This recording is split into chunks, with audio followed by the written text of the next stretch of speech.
My name is Mark Ellison, and for most of my life, I thought if you showed up, did the work, and stayed out of drama, the world would more or less leave you alone. I'm 45, divorced, one kid. My daughter's name is Lily. If you ask me what matters most in my life, I wouldn't say job, car, or house. I'd say Saturday mornings on the soccer field, when my daughter walks out in her green and white shorts and looks for me in the stands. Before this story, soccer was just a way for us to be together. Afterward, it became the thing that showed me what it really means to quietly prove the truth when everyone is ready to believe a lie. Lily was 11 when it started. She wasn't a superstar, not the fastest, not the strongest, but she played with her whole heart. She ran until she could barely breathe, threw herself in front of the ball, got excited over the simplest pass. Every time her team walked onto the field, she searched for me with her eyes. I always stood in the same place, a little left of center, near midfield. I didn't yell, didn't bark instructions, didn't argue with the ref. I just stood there, held a coffee thermos, and whenever she caught my eye, I gave her a thumbs up. Her previous coach was a simple, kind guy. He didn't win every game, but the kids loved him. Last year he moved away, and the league assigned a new one. He called himself Coach Dan. That's how he asked everyone to address him. I first saw him at the preseason meeting. He was around 40, athletic build, tan, short beard, very white teeth. He wore a branded track jacket, even though none of the other coaches were dressed like that. Curved brim cap, sunglasses parked on top. He talked louder than anyone. "This year we're doing things differently," he said, throwing his arms around in front of the parents. "I don't just teach them to kick a ball. I teach them to win. Discipline, character, team, that's what matters." A lot of parents nodded, especially the dads. I stood a little off to the side and listened. While he talked, I noticed small things. How he looked not at the kids, but at the parents. How he ended every sentence with a pause, waiting for someone to laugh or agree. How he kept mentioning he used to play at a high level, but never once said where. After the meeting, Lily ran up to me with her eyes shining. "Dad, he said he'll make us the best team in the whole league." She almost bounced. "And if we work like pros, we can go to a big tournament." "Well, we'll see," I smiled. "What matters is that you enjoy it." "I will," she said. "I can feel it." I didn't know yet that her feeling and mine were going to split in opposite directions. The first practices were loud. Coach Dan yelled a lot. Honestly, all the time. Not always in a mean way. Sometimes it was something like, "Come on, move, you can do this." But the tone was like a man who believed his voice should drown out everything else. He had the girls do sprints at the end of practice when they were already gasping. He'd say, "Fatigue is an illusion. Winners always have one more sprint in them." When one girl complained her knee hurt, he said, "That's not your knee, that's your head. Stop thinking about pain, and it goes away." The girl's mom, Sarah, walked over to him after practice. "She twisted that knee a few months ago," she said. "Please, if she complains, let her sit." I heard the whole thing because I was standing nearby. Dan smiled and touched her shoulder. A little too familiar for my taste. "Trust me," he said. "I know what I'm doing. If we stop for every little thing, they'll never get strong." Sarah hesitated, then nodded. He said it with so much confidence that arguing felt like overreacting. Lily came over that day exhausted but happy. "He's cool," she said. "Like a real coach." I nodded, but inside I already had a small, uneasy feeling. I'm not going to say he was a monster. He didn't shove the kids. He didn't scream insults. He didn't throw balls at their heads. Sometimes he did praise them. Sometimes he joked and hit the tone just right. Sometimes they laughed together. The problem was something else. To him, this wasn't kids' sports. To him, this was his personal project, his stage. He talked like a coach, but behaved like a man who was terrified of looking weak. Once, after the team lost 0-3, instead of breaking down the game and giving advice, he pulled them into a circle and said, "Who let the team down today? Hands up." The girls looked at each other. No one moved. "I saw a few," he said, pointing at 3 players, including Lily. You, and you, Lily. You 3 didn't give enough today. If you don't want to work, don't show up." When they broke huddle, I saw Lily wiping her eyes with her sleeve. I walked over. "Hey," I said, "you ran like crazy out there. I saw it. One game doesn't define you." "But he said I let the team down," she whispered, "in front of everyone." "He said that not because you're bad," I told her. "He said it because he doesn't know how to lose without blaming someone." She looked up at me. "You think he's unfair?" I thought about it. I could have said, "Yes, he's an idiot." But this was her coach, her team, her world. "I think he acts the way he believes is right," I said. "That doesn't always mean he is right." She nodded, but I could see that his voice was already in her head. "You let the team down." The turning point started with something small. At least it seemed small at first. It was a Saturday game. Cool wind, some sun, fields still damp from the night rain. I was in my usual spot. A couple of the other parents were near me. We joked, made small talk. On the field, it was obvious the kids were tired. 3 games in 2 weeks, plus extra practices. Dan had decided to tighten the screws before the tournament. Midway through the second half, one of the girls, Mia, collided with another player and sat down on the grass, holding her head. "She hit her head," someone said behind me. I stepped forward, and before I could say anything, Dan shouted from the sideline, "Get up, Mia. No lying down. No couch breaks." She shook her head, tried to get up, and sat back down. The ref stopped the play.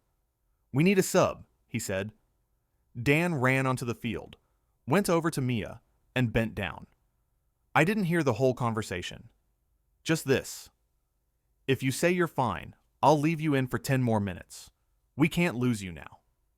She looked at him, then at the bench where the subs were, then at the stands where her mom was, and she said, "I'm fine." She swayed as she walked back into position. Her mom, Sarah, yelled, "Dan, please sub her out." He acted like he didn't hear. Something tightened in my chest. I walked closer to the touchline. "Dan," I said when the ball was on the far side. She was holding her head. "That's not a joke." He didn't even turn. "Mark, back up," he snapped. "I'm the coach. I see more than you do from the stands." I'd always stayed quiet before. This time I couldn't. "You see less than you think," I replied. "From here I can see a kid who's dizzy." He finally looked at me. His eyes were cold. "If you've got an issue," he said, "we talk after the game. Don't undermine me in front of the team." I stepped back and shut up. A couple minutes later, he finally subbed Mia out. She sat on the bench for maybe 60 seconds before Sarah took her by the shoulder and walked her straight to the car. After the game, I waited for Lily to come out of the locker room. Most parents didn't come up to me. They were busy with their kids, but I caught a few looks. Some grateful, some wary. Sarah drove past, rolled down the window, and called, "Thank you for saying something. I was shouting too. He just ignored me." "How's Mia?" I asked. "Doctor says mild concussion," she said. "Could have been worse." I nodded. I thought that would be the end of it. I was wrong. 2 days later, I got an email from the league coordinator. "Mark, we need to discuss a few concerns that have come up regarding your behavior at the last game. Could you stop by before the next practice?" I read it 3 times. My behavior. I walked into the small office by the fields that Wednesday evening. Inside were Lisa, the coordinator, and Dan. He sat back in his chair, leg crossed, wearing his usual branded jacket. "Have a seat, Mark," Lisa said. I sat. "We'd like to clear something up quickly," she began. "We've had a complaint from the coach and a few parents about you acting aggressively at Saturday's game." I blinked. Aggressively? I repeated. I told him a kid with a head injury needed a sub. The report says you yelled at the coach in front of the team, she said, that you were questioning his decisions and arguing from the sideline. That created a tense atmosphere. I looked at Dan. He looked back like we were at a poker table. I said one sentence in a normal tone, I said. She was holding her head. That's not funny. That's aggression? From the sideline it looked different, Dan said. You came up to the line and started telling me how to do my job. The kids were right there. I have witnesses. Witnesses who sit on your bench, I said quietly. I wasn't alone there either. Mark, Lisa cut in, I understand that you care about the kids. We all do. But there has to be one voice on the field. If every parent starts interfering with the coach's decisions, we can't run games. One voice doesn't mean that voice is always right, I said. She sighed. Let's do this, she said. We don't want conflict. We're just asking you to keep your distance during games. Stay behind the spectator line. Don't approach the bench or speak to the coach while the game is on. If you have concerns, bring them to me after. Can we agree on that? I looked at Dan. He had that little half smile. I felt something I hadn't felt in a long time. Not just anger. The urge not to let a guy like that rewrite reality. I'll follow the rules, I said. But if I see a kid hurt and everyone ignores it again, I'll speak up again. And then we can see how that looks in your reports. Lisa pressed her lips together. I hope it doesn't come to that, she said. I walked out. Dan stayed inside. I could hear him laughing. After that day, something shifted. Not on the field, in the stands. A few parents who used to chat with me now kept their distance. Some stopped saying hi. Lily noticed. Dad, she said one day, Emma always sat with me on the bus before. Today she said her mom doesn't want us hanging out outside practice. Why? I asked. She said, your dad fights with the coach, Lily said, and that you're... She lowered her voice. Aggressive. I clenched my teeth. I'm not fighting, I said. I just don't stay quiet when I see something wrong. She looked at me for a long second. I know that, she said, but they don't. That line hit harder than anything Dan had said. All evening, I kept thinking about one thing. How long does it take for one man with a mouth to erase a year of you quietly doing the right thing? Turns out, not long at all. I could have walked away. I could have told Lily, listen, we'll find another team, another league, another field. But that would have meant one thing. He wins. Not only did he convince people I was the problem, he would have driven us out. I didn't want Lily to learn the lesson. If someone lies about you, you should run. I wanted her to see something else. Sometimes truth walks slowly, but if you don't drop it, it gets where it's supposed to go. So I decided to do what I do best. Watch. Remember. Collect. Not to get revenge. To be ready for the moment when I could lay everything on the table in a way no one could look away from. At first, I just paid closer attention. I listened to what he said to the girls during practice when he thought parents couldn't hear. If you want to play like pros, stop whining, he'd say. Nobody cares that you're tired. All that matters is the result.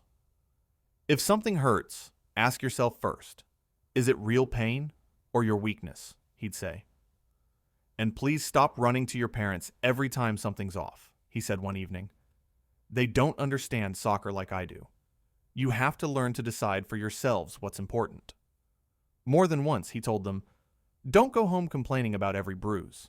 Otherwise, they'll start freaking out, and I'll have to answer a ton of stupid questions. If it's really serious, tell me. I'll decide if we need to tell your parents.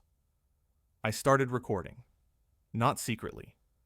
I'd just pull out my phone in plain sight and set it on the bench like I was taking pictures. Where I live, recording in a public place without consent is legal, but I wasn't thinking about statutes. I just knew. If he tried to twist things again, I'd need more than, that's how I remember it. I didn't record to post anything online. I recorded so that on the right day I could say, "Here, listen yourselves." Then I learned what happened with Mia wasn't the first time, and not the last. One practice, a girl named Hannah went down, rolled her ankle, and couldn't put weight on it. Her dad, David, usually watched from his truck. He came running when he saw her on the ground. "We need the ER," he said. "She can't stand." "Let's ice it first," Dan said. "It's just a sprain. Give her a few minutes." "She's crying," David said. "You serious?" They argued. Dan said you can't turn every little thing into a tragedy. David insisted she couldn't walk. Finally, he picked up Hannah and drove her off. She wasn't at the next practice. A week later, I ran into David outside a store. "How's Hannah?" I asked. "Fracture," he said. "Boot for a month." "Did Dan call you?" I asked. "Not him," David said bitterly. "Lisa from the league did. She said the coach told her we overreacted and were being uncooperative. She suggested they could move Hannah to another team if we had an issue."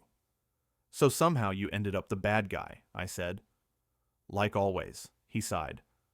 "Honestly, I wanted to tell them all to shove it, but Hannah loves playing. I don't want her to pay for somebody else's ego." That sounded familiar. I went home and sat at the kitchen table with a notebook.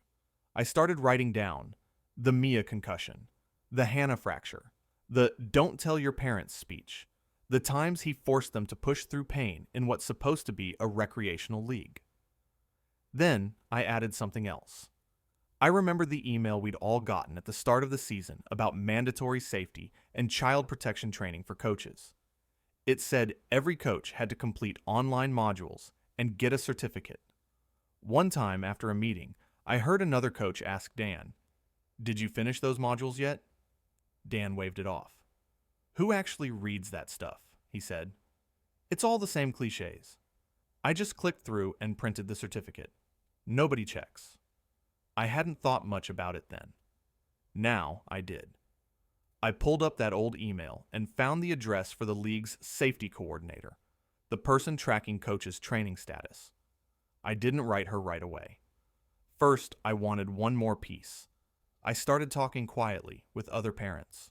Not all of them, just the ones who already seemed uneasy. I didn't say, "He's a bad coach. You need to be on my side."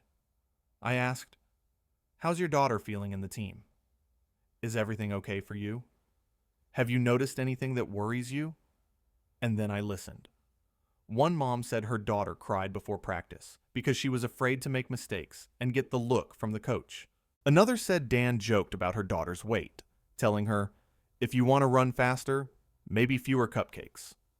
Someone mentioned he'd told the team that some parents always stick their nose where it doesn't belong and hold the team back. "He said that exactly?" I asked. "Yes," the mom said.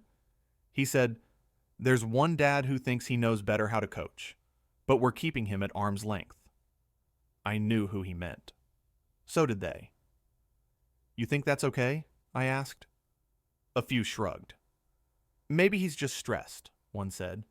"He wants to win. But yeah, sometimes he goes too far." I knew most of them wouldn't stand up publicly. They were afraid for their kids, afraid they'd get benched, frozen out, labeled trouble. I couldn't ask more of them than they were ready to give. But I could offer one thing. "If you ever need to put something on record," I said, "email me. Doesn't have to be long. Just, here's what happened. I'll keep track of everything." Some agreed. Some didn't. Within a few weeks, I had 3 detailed accounts, each one a small puzzle piece. Together, a picture. The drop that finally overflowed the bucket came from Lily herself. It was a rainy evening. Practice was indoors at the school gym. I sat on the bleachers and watched them run drills. After practice, she walked out slowly, looking at the floor. "How'd it go?" I asked. She shrugged. "Fine." At dinner, I noticed she was eating quietly, barely lifting her eyes. "Something happen?" I asked. She stayed silent, then set her fork down. "Dan said that if I keep playing like this, He understands why my dad is always unhappy about everything, she said in a small voice. In front of the whole team? I felt a wave rising in my chest. Yeah, she said.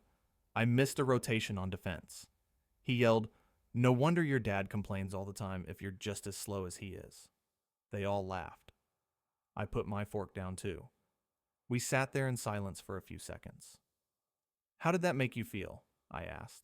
Like the whole team was looking at me thinking I'm as much of a problem as you, she whispered. Sorry, I didn't mean it like that. It's okay, I said. You're just being honest. She stared at the table. Are you mad at him? She asked. I've been mad at him for a while, I said. But today, let's just say today, he crossed a line you don't cross when you work with kids. I didn't sleep until 2 in the morning. I sat at the table with my notes, the parents' emails, a printed copy of the league's safety rules, that old email about training, and I finally did what I should have done earlier. I started writing. Not emotional, not "this man is evil." Dry. Chronology of incidents regarding Coach Dan Horan's behavior. I laid out the Mia concussion and how he pushed her to stay in, the argument with David and Hannah's fracture, the "don't tell your parents" speech, the incident where he used me and Lily as a joke to shame her in front of the team, other, smaller, but telling moments. Then I added a quote from the league rules about safety being put above winning.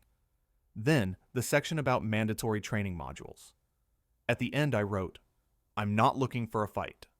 I'm not asking for special treatment for my child. I'm asking one thing, that you, as leadership, look at these facts and answer whether this person meets the standards you say you stand for. I didn't hit send yet. First, I wrote a shorter, separate email to the safety coordinator. Can you confirm that Coach Dan Horan has completed all required safety and child protection modules? I need to know that the person making decisions about kids' injuries is current on best practices. She replied the next day. Hi, Mark. Thanks for your question. Our records show Coach Horan is marked as completed, but I can't find his data in the training platform. There may have been a sync error. I'll need to clarify this. I read that and felt the same cold weight I'd felt in that HR office years ago, when it was obvious someone had been manipulating things.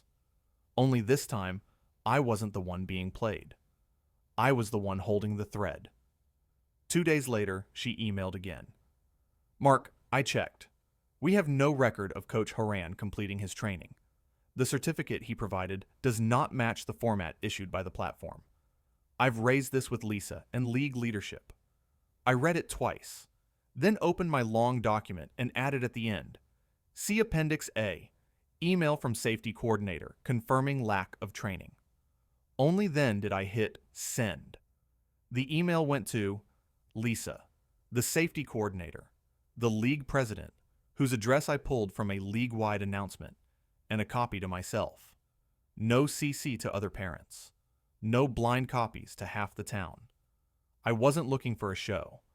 I was looking for an investigation. Their response came that evening. Mark, thank you for sharing your concerns. We take issues of safety and coach conduct very seriously. We will be conducting an internal review. We ask that you refrain from discussing this matter with other parents for the time being, so we can gather information without added tension. We will update you as soon as we can. I showed the email to Lily. What does that mean? She asked. It means the ball's on their side of the field now, I said. If they don't hide from it, something's going to change. And if they do hide, she asked.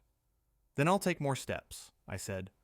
But first, I'm giving them a chance to do the right thing themselves. A week went by quietly. Dan acted like nothing happened. At practice, he yelled a little less, but I didn't know if that was coincidence or because someone had already talked to him.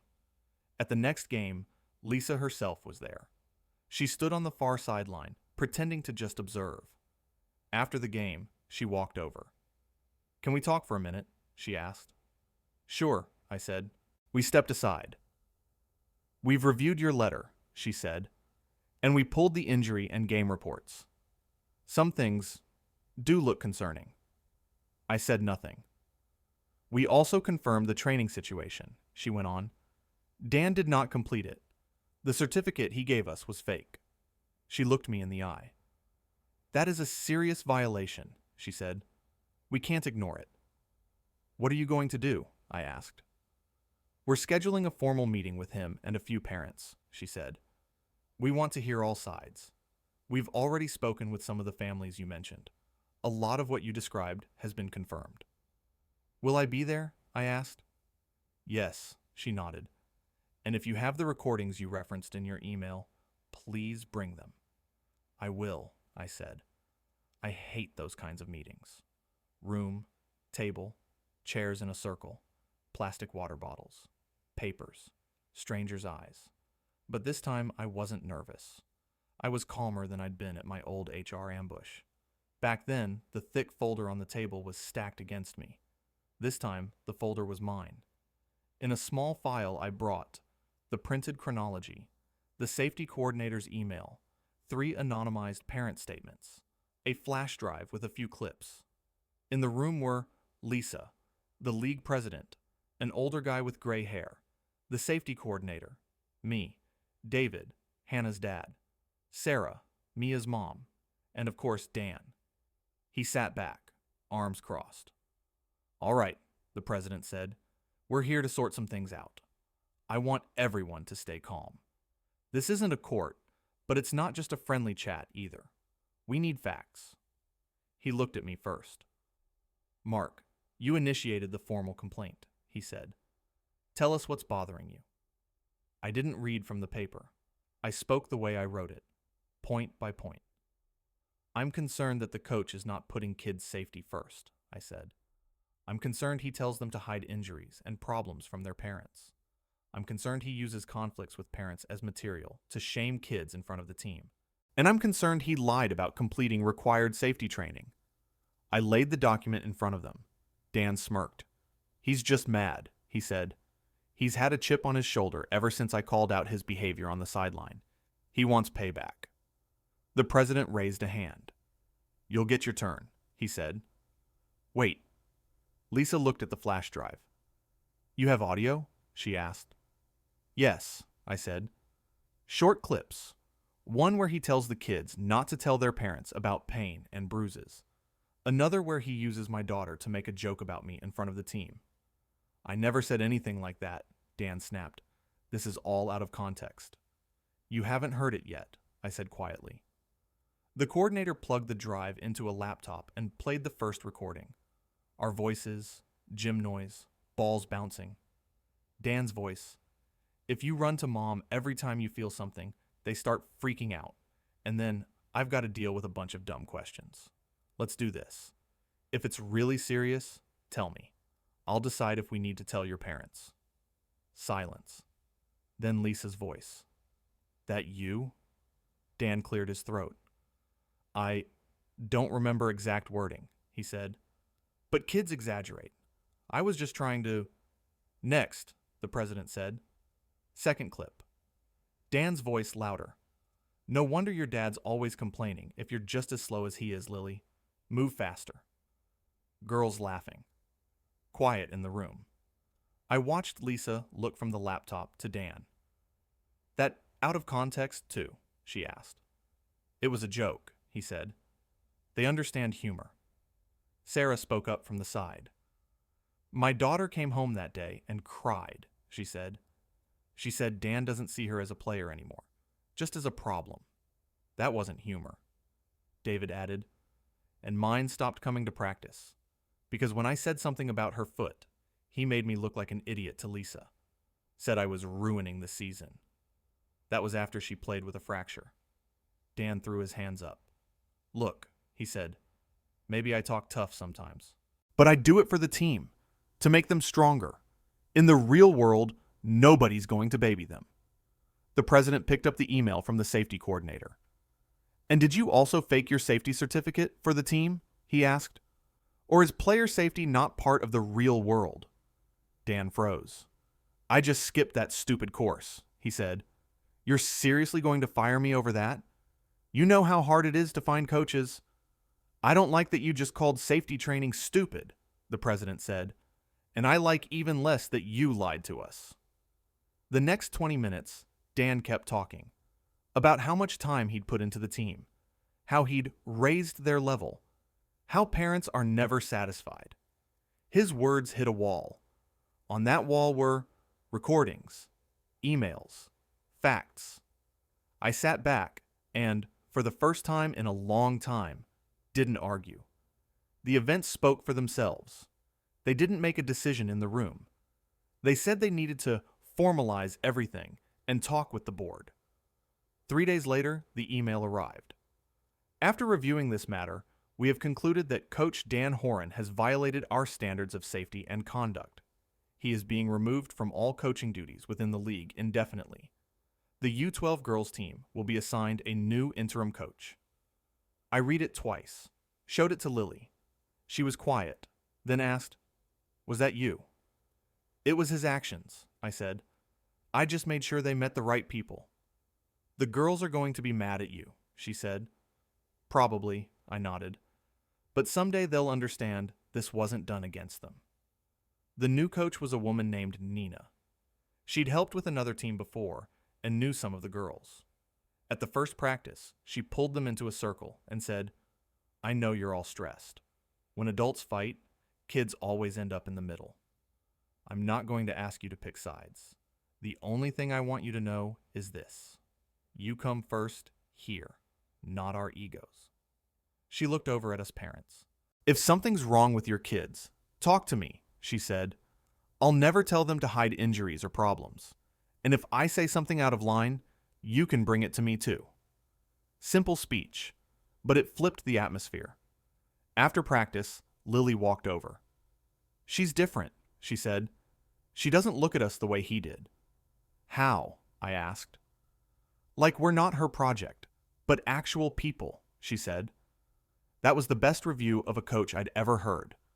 Not all the parents suddenly took my side. Some still avoided the topic. They felt awkward, because a month earlier, they'd been repeating his line about the problem parent. But slowly, things balanced out. Sarah came up to me after a game. "I should have said something sooner," she said. "When he kept Mia in after the hit, I was just scared they'd push us out of the team." "You were protecting your kid," I said. "That's not a sin." David shook my hand. "Thanks for seeing this through," he said. "I thought we'd all just swallow it." Even Lisa, who'd lectured me about one voice on the field, came over after a practice and said, "You were right about some things, and I'm sorry I initially saw you as the problem instead of someone trying to protect the kids." I didn't gloat. I just told myself, this is what it's supposed to look like. Not fast, not pretty, but honest. The most important conversation wasn't with them. It was with Lily. It was toward the end of the season. They'd just lost the semifinal. Nina gathered them in a circle, thanked them for the year. The girls cried, laughed, hugged. Walking to the car, Lily grabbed my hand. "Remember when I asked if you were aggressive?" she said. "I remember," I said. "Back then, I was scared everyone would think you were a bad dad," she said. "Now, I see that sometimes being bad to someone is exactly how you're good to the people you care about." I stopped and looked at her. "I don't want you to think you always have to fight to get justice," I said. "But I do want you to know this. When truth is on your side, you don't have to shout. You just have to hold on to it until all the other words fall apart." She nodded. "I'm proud of you," she said quietly. "Not just as my dad, as a person who wasn't afraid of what people would say." I didn't need to hear anything else. People have a strange picture of revenge. They picture something loud, shouting, scenes, destruction. For me, it wasn't like that. I didn't frame Dan, didn't invent stories about him, didn't push him into mistakes. I just stopped being the silent wall that absorbed the fallout of his choices. I stopped letting "don't cause problems" be the shield in front of his behavior. Stopped letting him decide what reality everyone else had to live with. I let his words meet the facts. He built everything that took him down. Fake paperwork, ignored injuries, shaming kids, gossip about parents. All I did was open the blinds and let the light in. And when the dust settled, the people left on that field were the ones who'd always belonged there. Kids who just want to play, parents who just want to be heard, and a coach who remembers the job isn't to look like a hero. It's to not do harm. If that counts as revenge, it's the kind I can live with. Quiet, without fireworks. The kind where you don't wreck someone's life. You just stop letting them wreck yours and your kids.